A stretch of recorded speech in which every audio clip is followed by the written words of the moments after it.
Hey y'all, happy Saturday. I hope you're having a relaxing weekend. I'm trying to. A few little chores here and there, but no big deal. Well, tonight for supper we are having smoked beef ribs and a tomato pie. You guys ever had a tomato pie? Do you have a smoker? If not, I'll give you some tips on how you can cook these without having a smoker, because you don't have to have one, but it sure does make it better. So what I'm going to do, I've said in the past, you need to get all your ingredients laid out. Read your recipes if you're using one. I'm not using a recipe today, but if you do need to use a recipe, make sure you got everything laid out, you got all your ingredients, and you know kind of what you're doing. So first thing we need to do is we need to get the smoker turned on. So I'm going to try to walk you guys out of here and go on my porch and get the smoker turned on, because it heats up for, I don't know, about 15 minutes, something like that. But I'm going to go ahead and switch the camera around, let y'all see my kind of fun. Don't look at the dirt, please. This is my Blackstone. Try to keep everything covered up. That's my gas grill. That's my freezer. And I got a freezer on the back porch. That is my turkey fryer. And this is my Dyna-Glo electric smoker. So I'm using a blend today of apple, hickory, and oak chips. And look, your smoker's going to get dirty, so don't anybody judge me when they see this. But this is your drawer where your water goes, or sometimes if I'm doing like pork or something, I'll put some apple juice in there. And this is the little thing where the wood chips go. You put them about, 3/4 the way full, something like that. But we're going to shut that drawer up. And over here, we got some little hinges that we're just going to lock up there. And up here, we're going to turn the power on. And then we're going to set this to about 225 degrees. And then we are going to set this. It's going to take about 2 hours to cook. So I'm going to set this on 2 hours. And then it goes to minutes. It's going to take it about 15 minutes to heat up. So I'm going to set this to 2 hours and 15 minutes. And now that's going to start heating, okay? So now, y'all want to see Bear? Bear, get away from there. Can you say hi, Bear?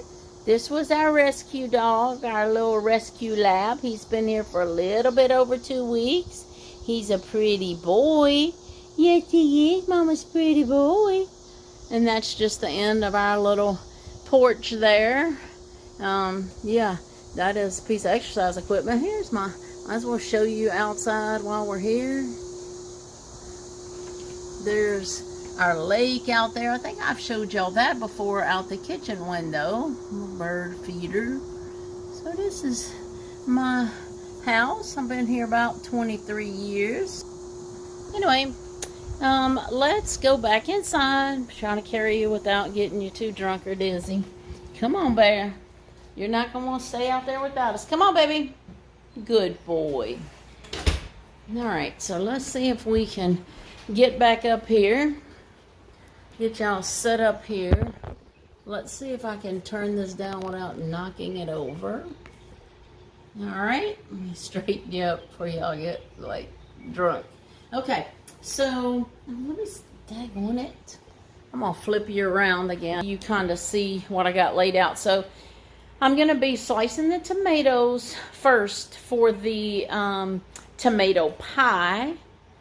There's my ribs. We're going to get those seasoned up here in a minute too. But the tomatoes, I'm going to need to lay those, slice them.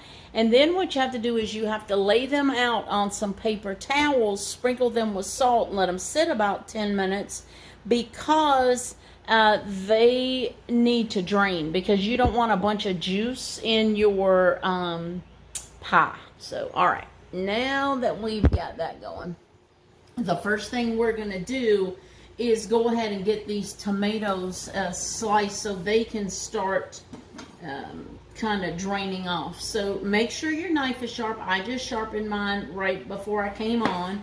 So all I'm going to do is cut these little ends off first. All right. We're going to just cut the ends and the little tip off. Really, the little tip wouldn't mind one little bit being on there, but it's just something I've always done, so I'm cutting it off. Sometimes we do just because it's something our mothers did or grandmothers did, or, you know, it's just the way we've always done it. So I'm going to just kind of put that there. Now, I'm going to do a couple of these just to show you how to use a knife, and then I'm going to use my mandolin to do the rest just because it's faster. But I want you guys to realize that I had told you before I used to sell Pampered Chef. So I have look, I did this back in the late 90s. I've had some of these things for a very, very long time. Literally since the 90s. So, but I want you to see different ways you can do it in case you don't have the little fancy tools like I have. So we are going to just slice these. You don't want them real thick and you don't want them paper thin. Okay, so we're going to just slice these tomatoes up here. So there is one. Now look, I could go ahead and do them all like that. It's no big deal, right? It wasn't that long. But I want y'all to see the different tools. This is the mandolin, and over here on the side, it gives different thicknesses. Okay, I'm back.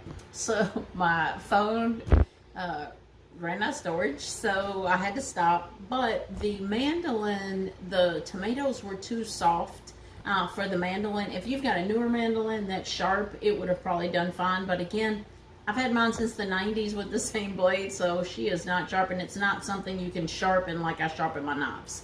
So I did go ahead, if y'all can see this, I did go ahead and slice my onions on the mandolin because the onion's very hard, so it sliced just fine. It's just that tomatoes have a little bit harder skin, and the tomato itself is soft. So we're going to go right on ahead with our knife here.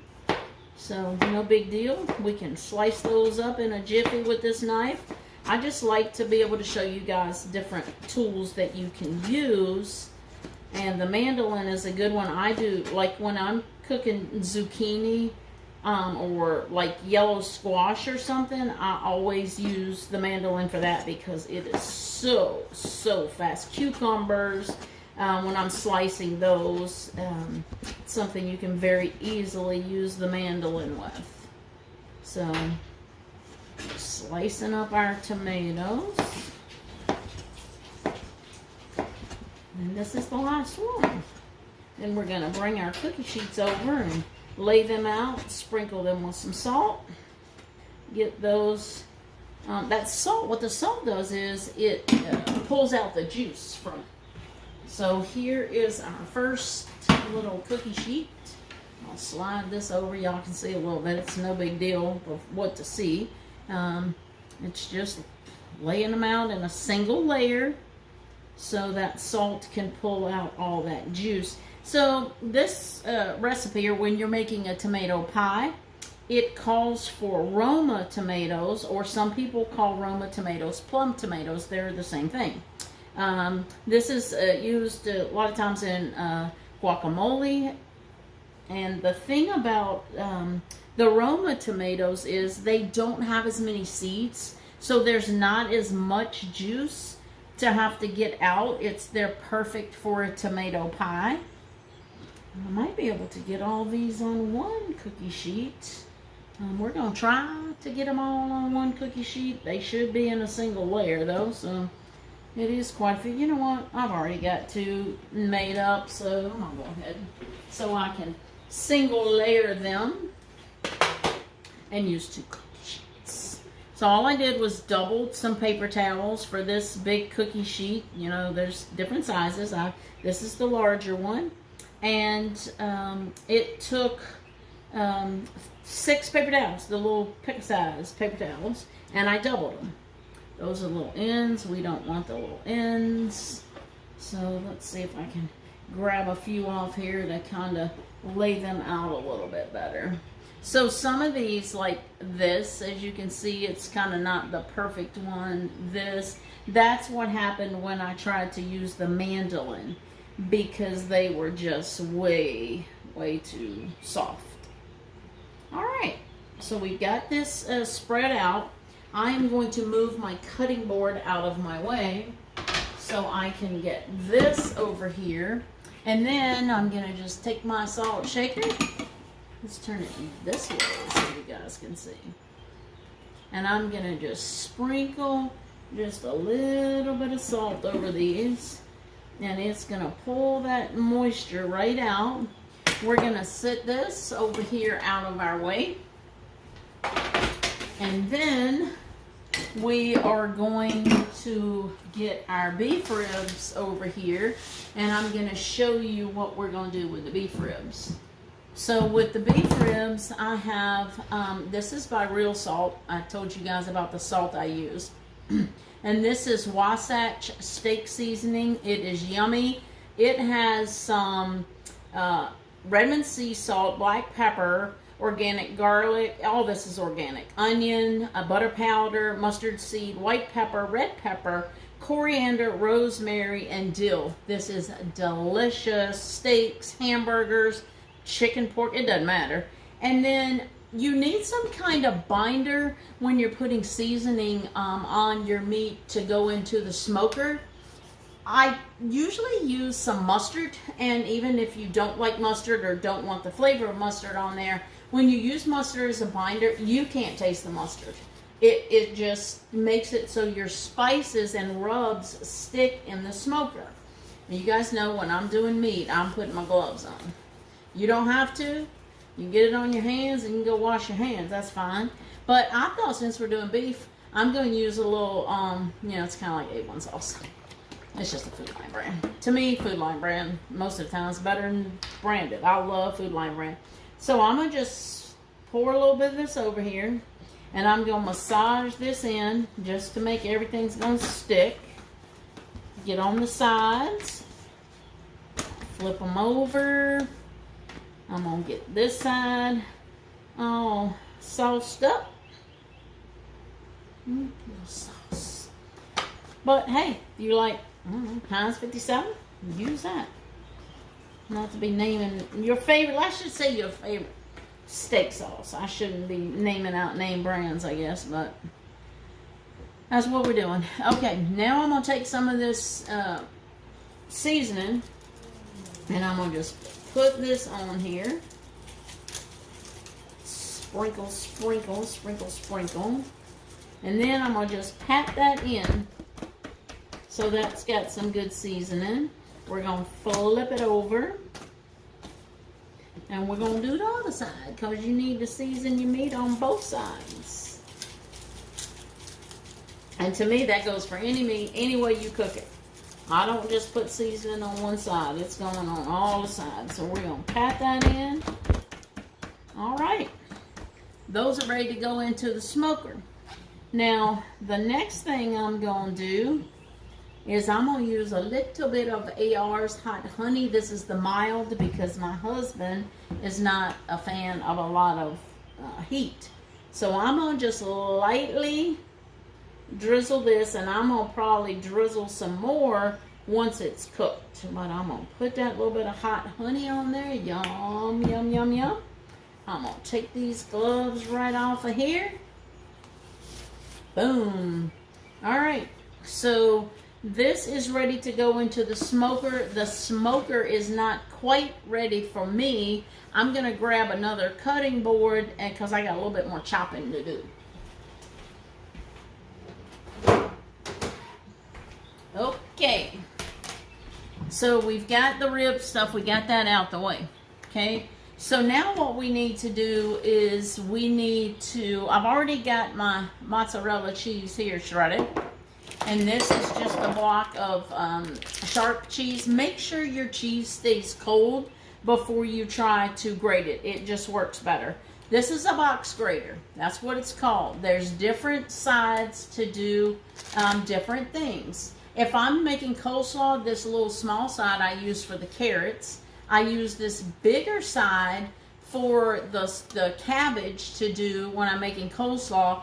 And some people, like there's bigger, you could use this side for a bigger kind of great. But I'm going to use this side right here for my cheese, and I just leave it in the pack and hold on to it, and then you just rub it up and down. Can y'all see? Let me turn it this way. See that? You just rub it up and down. We're trying to get a cup out of here. This has actually been sitting out a few minutes and a little bit soft, so it's going to be a little bit, take a little bit longer. The harder it is, the easier it is to grate. But I was trying to get everything out and ready for the video. It's going to probably take about a half of this block. And these little glass cups I have, did you see how I'm moving it? It seems like sometimes probably the pressure I'm using, one side will get a little bigger. And so I just flip it around to make sure it's getting an even grate. Now let's try this. All right, see how I'm rubbing this to get any cheese off the outside, tapping it a little bit. And I usually run my hand up under there to get any that might be in there. So, you know I don't measure, but these little cups are a cup, 8-ounce cup here. So I think this is going to be about perfect. About a half a block, like I said. All right, good job. Good job, Lori Bush. Good job. How's y'all's day today outside? We've got beautiful weather. It's in the mid-80s. A touch of humidity, not too bad. Nothing like it has been. So it's sunny outside. There's a slight little breeze going on, so that's good. Hold on one second. I'm going to grab a paper towel, and I'm going to just knock this little bit of cheese off of here, because now what I'm going to do is I am going to chop up a couple of little green onions. These right here, these green onions, this is going to be for, like I say, decoration. It is the garnish, okay? To garnish at the end, we're just going to chop these up a little bit. We don't need them too fine. I'm just going to sprinkle them over the pie once it's done, just for a little color, because, you know, we're going to have red tomatoes. We're going to have the yellow and orange cheese in there, so it's not going to give it, you know, much color. And I told you guys, you eat with your eyes first. So we're going to make it pretty. So I also have some basil over here, and part of the basil, the bigger leaves, I'm sprinkling it with, I'm going to mix the basil and the onion together. And then the little pieces right here, I'm going to sprinkle on the top with the green onion. So with our garlic, this is a garlic pod. And then you just kind of peel the peeling off. And it calls for 1 clove of garlic for tomato pie. If you really like garlic, you can put more than 1. It's a little bit smaller. I really like garlic, so I think I'm going to put 2 pieces of garlic on mine. Okay, so that is all I'm gonna do right now. I'm gonna stop the video because I'm gonna run the ribs out to the smoker, and I'm gonna lay those out there, and these ribs go right on the rack. No foil, no pan. I'm gonna take the pan that it's in and put it on the bottom rack to catch the juices as they drip down, so it doesn't drip down in the bottom of my smoker. But they go right on the rack, cook for 2 hours, and then they're going to be done.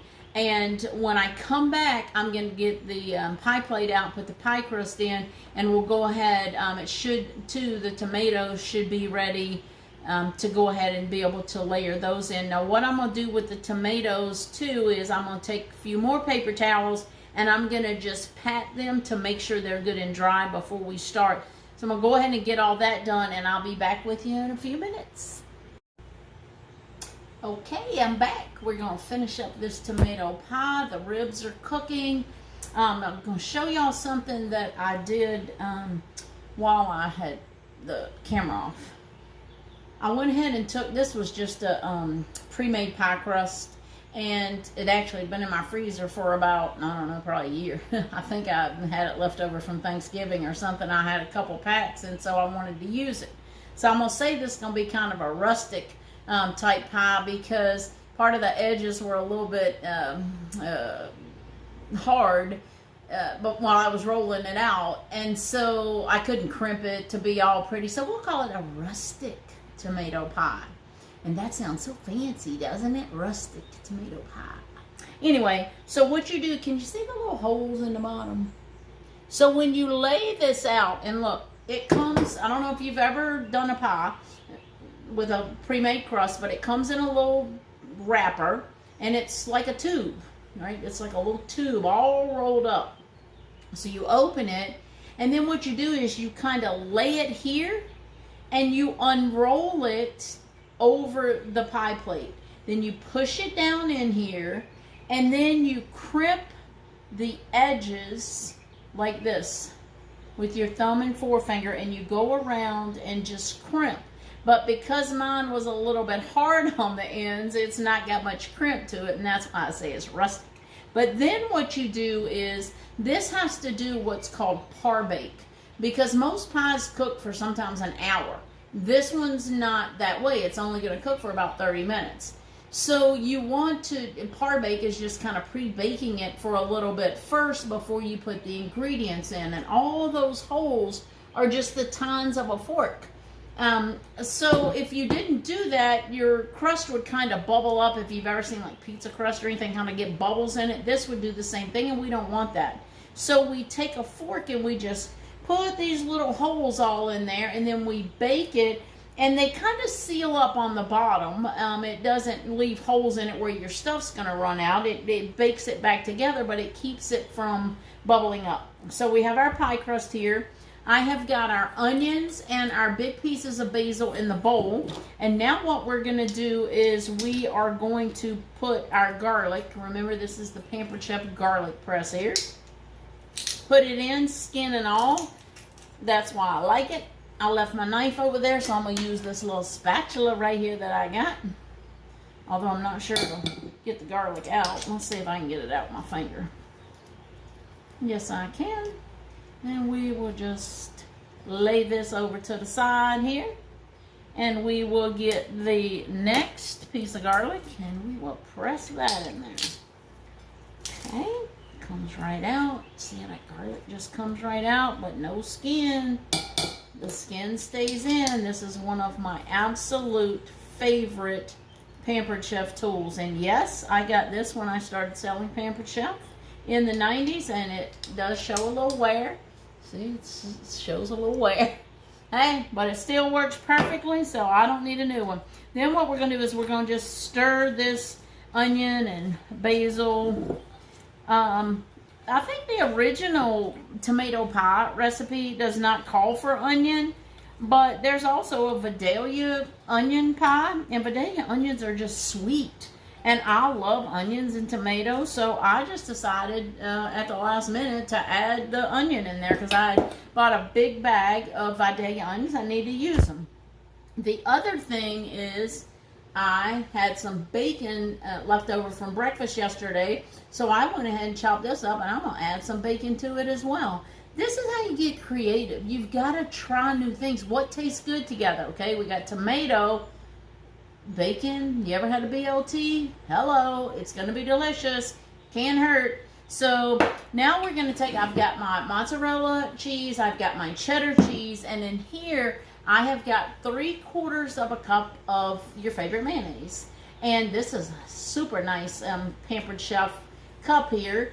The one side down here is for liquid, and that's the blue measurements. And the red side is for dry. And watch this. This is cool because if you've got things like this mayonnaise or I think honey or peanut butter or any of that kind of stuff, what you do is you turn it over and you push it, and then you take your little spatula and you just put it right off, and you're not scraping out a container or anything. It's like clean.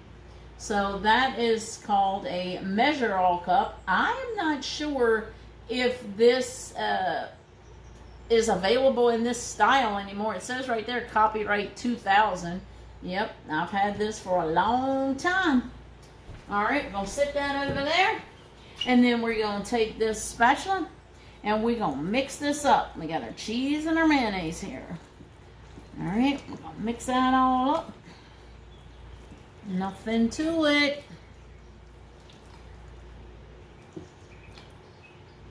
Tell my age. Nothing to it but to do it. My kids are probably cringing. Mama's acting silly. I love to act silly. I think my kids have picked some of that up, and we sing silly songs and do silly things, and the grandkids love it.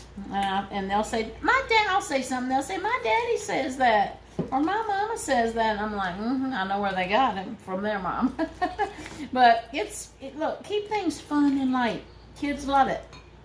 All right, so we've got our cheese, we've got our onions, our basil, our bacon. Now I'm going to get these tomatoes.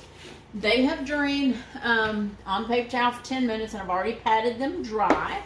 So all we're going to do now is we're going to take our pie crust, our par-baked pie crust, and we're just going to layer. I'm going to do 2 layers, so about half of this pan, and I'm going to just layer these tomatoes down here in the bottom of this pan. Super, super easy. I don't know what even to tell you guys that this tastes like, but it is so delicious.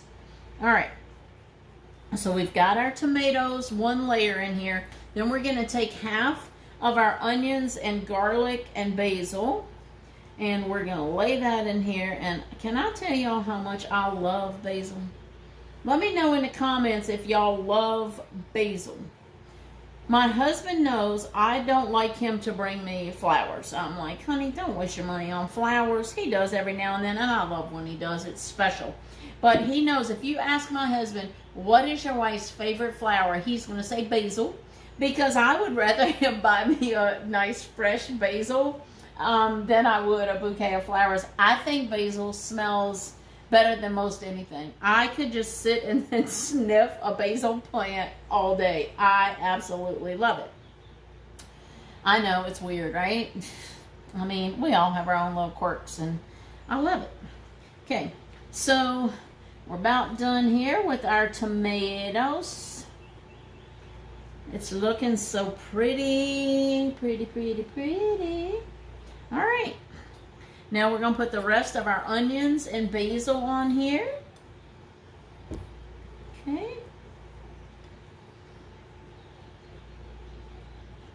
All right, now I'm going to just press that down a little bit. It's kind of full because I added the onions. All right, now what I'm going to do is I am going to, I think I'm going to put the bacon now. Okay, we're going to just sprinkle this bacon all over the top. Yum. Who loves bacon? Is there anything better than bacon? I can't think of it. Maybe unless it's candied bacon, you know, with some brown sugar on it.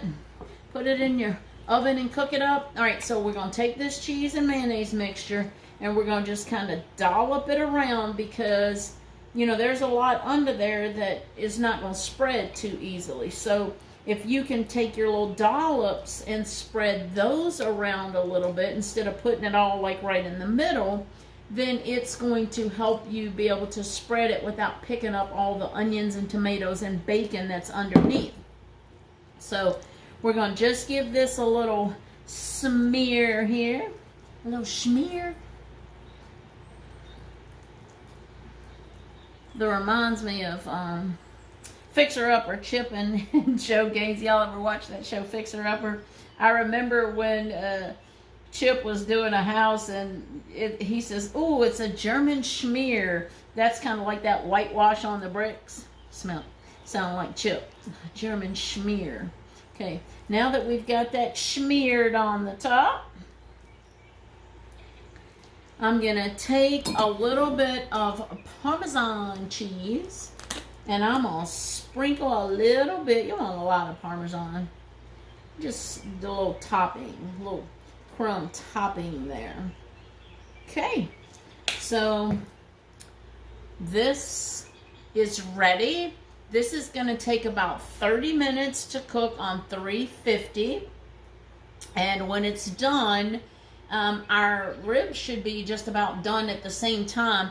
This will probably need to cool for, I don't know, about 10 minutes or so, 15 maybe, just to kind of set up. So when you cut it, it kind of stays together and doesn't run everywhere. So we're going to stick this in the oven, and then I will be back, and we'll get the ribs out. we'll get the pie and we'll fix up our plates, and then we're going to eat some supper. All right, thanks. Okay, we're back and dinner is ready. Our tomato pie is ready. Let's see if I can slide that over a hair. And then our smoked country style beef ribs are ready. So remember I said that I cooked those straight on the rack, on the grate. But the pan was underneath on a different rack and it was catching all the juice. So when I took them out, I just put them in the pan with the juice. So I didn't mess up another pan or any of that. So our tomato pie has been cooling about 10 minutes, so it should be set up pretty good now. It looks delicious, doesn't it? We could cut into it and have a delicious tomato pie. But in my mind, it would be an ordinary tomato pie. And you know what I say? The only difference between ordinary and extraordinary is the little extra. And so this plate has our little extra. So first what we're going to do is we're going to just sprinkle a few of these little baby green onions on the top. You don't like them? Don't put them on there. And then I just had some little like grape tomatoes, cherry tomatoes. We're gonna put a few of those on here just for color and just to say, oh, it's gonna make it pop. It's, you know, all these things are a little texture. And something else I would tell y'all too is when I was preparing this, you know, I put the layer of tomatoes, and then I put the layer of onion with the garlic and the basil, another layer of tomatoes, another layer of the garlic and onion and the basil. I could have just mixed all that together. I didn't have to do it in layers. And then when I mixed the cheese with the mayonnaise, I mean, I could have mixed the cheese and the mayonnaise and the garlic and the onion and all that together. But then your flavors are a little muddled. They all kind of taste the same. You know what, if y'all ever watch Food Network when they talk about, oh, it's just another depth of flavor, another layer of flavor. You know, these tomatoes here, the little cherry tomatoes or grape tomatoes, when you bite them, they're a little pop to them. It's a different texture. It's a little bit of freshness to it. And by putting those different layers, every time you bite it, each thing is kind of seasoned a little differently. It's layered a little differently. The bacon, sure, I could have put it with the cheese and mayonnaise and then we've all been mixed together. But now that bacon's on the top, you're going to taste the individual flavors. That's kind of the secret of people saying, oh my gosh, how do you make that? How do you make things taste so good? It's cooking things and seasoning things separately and then putting them together. It adds a different depth of flavor. You know, I'll show you this as I'm making different recipes. Okay, so now I'm just gonna take these little baby basil leaves and I'm gonna lay those on here. Just randomly, so pretty. Isn't this looking pretty? I can't wait to eat it. If you could smell it and smell these ribs over here, man. So lemon zest is very fragrant and it just adds a little something fresh. So we've got some fresh, and also it adds a little bit of color. This is a little hand grater, kind of the same size as on the box grater on one side. This is just easier to do when you're grating like maybe a little bit of chocolate or a little bit of nutmeg or a little bit of nuts or something that you just want to garnish on the top of your dish. And I don't want a lot of that. I don't want it to taste like lemon. I just want it to be that little extra, that little freshness. And that's why when people say, oh my gosh, your food tastes so good, how do you do it? And that's why I'm on here telling you. I want to teach you guys how to take food from ordinary to extraordinary. Okay? So there is our beautiful tomato pie. Yum. So now let's go ahead and cut this pie, because after I do this, we are going to plate up. Me and my husband gonna eat. Okay? So you can just, when you're trying to cut, if those little tomatoes get in your way, just kind of scooch them over a little bit.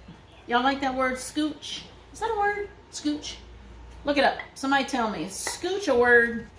Did your mom or grandma or you, do y'all use scooch?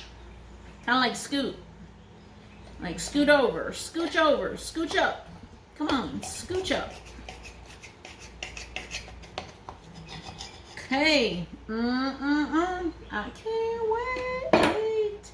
All right, got that. So now what I'm gonna do is I'm gonna get a plate over here. I'm gonna get my pie server, and I am going to find a very pretty piece here for my husband.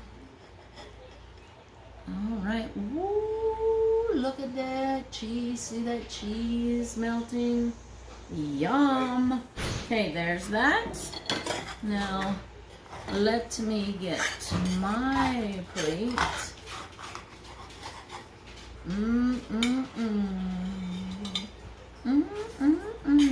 All right. Now these are kind of big here, so. You put one up there. Yep, there's my husband coming in. Maybe he's drooling at the sight of this delicious looking food. We usually eat around 6 and it's 7, so it's a little bit late. I'm gonna put a little bit of barbecue sauce on his. And I'm gonna just, okay, see that here. And I'm gonna just drizzle it very pretty over the top. Boom. And on mine, whoop, hot honey, y'all know that. I've told you that. Hot honey it is. All right. It's dinner time. Plate lickers. I'll come back on and let you know if my husband thinks these are plate lickers, but hope y'all learned a little bit. Hope I encouraged you to cook some. Make you a tomato pie. You're going to love it. See you later. Hey, I wanted to jump on and tell you guys the outcome of tonight's dinner with the ribs and the tomato pie. So it was half of a plate licker. The tomato pie was yummy. My husband did say he likes it better without the onions, but it was delicious. And the beef ribs were horrible. It was just really a bad cut of meat. I've never cooked chuck ribs before. So if I was to ever buy those again, I would do those in the Instapot to make sure they got steamed and they became tender. There was so much, like, I don't know, connective tissue and gristle and thing in there. I couldn't have smoked it any other way to make it any better. I mean, it may have helped a little bit if I had left it in the pan and covered it. But anyway, I don't want you guys to stop trying new things. Sometimes things don't work out. It's just the way it is. You can't, make something that's perfect every time. So I just wanted to let you know that not every plate has to be a plate licker. It's still okay. My husband actually ended up eating a bowl of cereal after dinner, but I ate 2 pieces of the tomato pie. So anyway, neither one of us ate the ribs. I mean, you really couldn't chew them. They were just bad. But anyway, just thought I'd let you know. Have a good night. Bye-bye.